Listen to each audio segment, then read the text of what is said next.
Bonsoir, amis auditeurs. Ce soir, nous vous proposons une pièce de théâtre intitulée La canne du roi, farce tragique en un acte, avec l'absurdité de la claudication générale comme symbole de servitude volontaire. Très bonne écoute.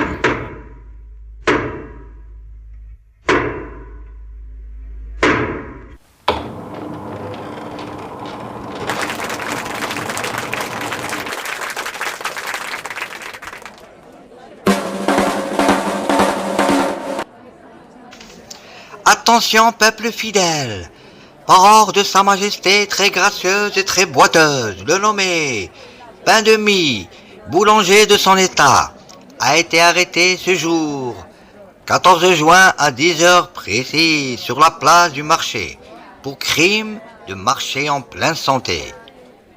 Témoignage irréfutable de Monsieur Vrai, chiffonnier de profession, ivrogne de vocation, l'a vu franchir 10 pas d'une démarche scandaleusement droite entre l'état des volailles et celui des fromages, violant ainsi le sacré décret royal numéro 73.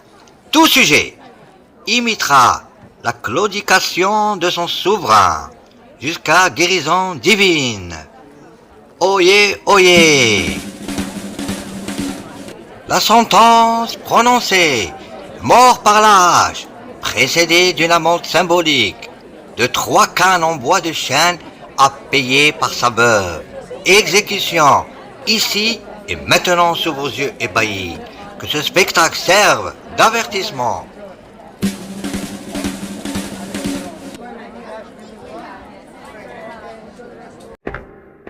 Entrée du bourreau, s'efforçant de boiter, tout en aiguisant sa hache. Le condamné observe, assis sur un tabouret, et entame la discussion.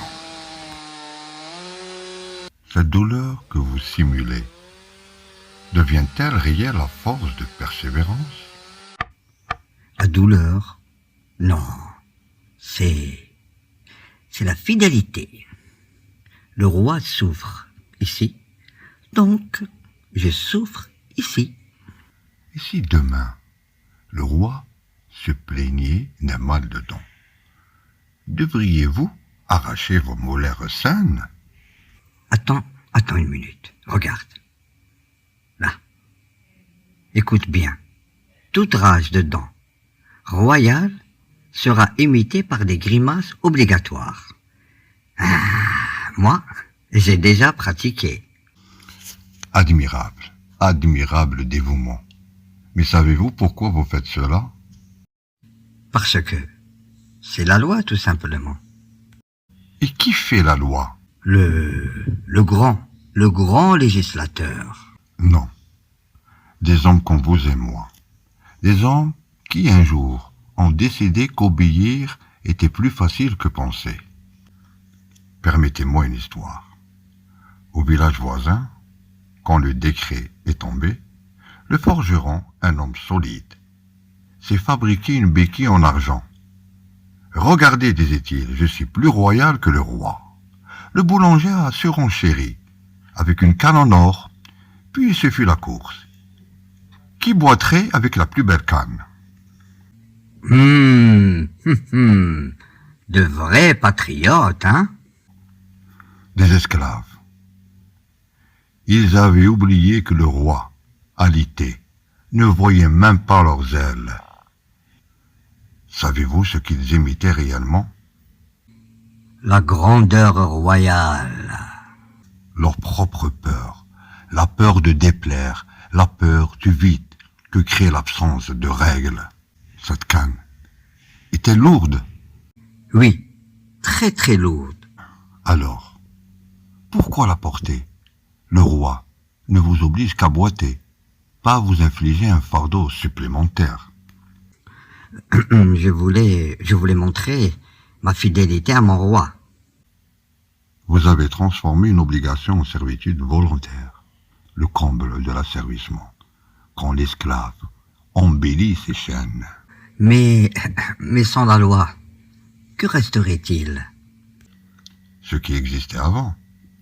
Votre jambe vigoureuse, votre pas alerte, votre capacité à danser.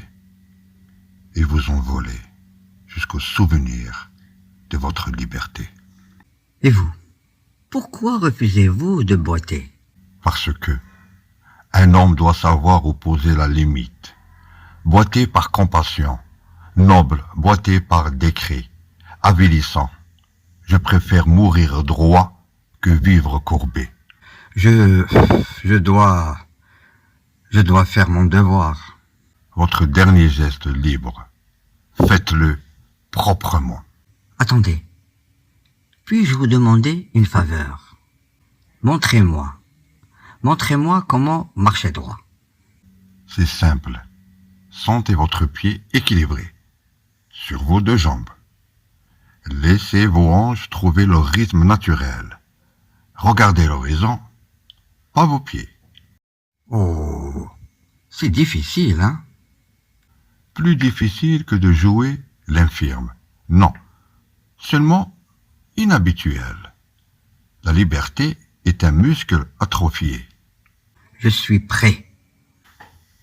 Souvenez-vous de ces pas à chaque fois que vous lèverez votre hache. Souvenez-vous qu'il existe une autre marche.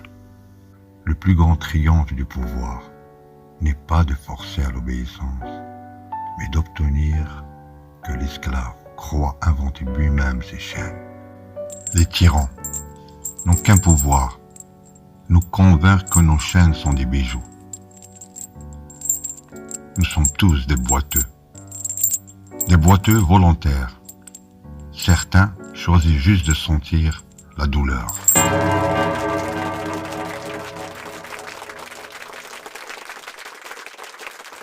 Sur ce, amis, spectateurs et auditeurs, merci d'avoir suivi la pièce de théâtre et à une prochaine émission.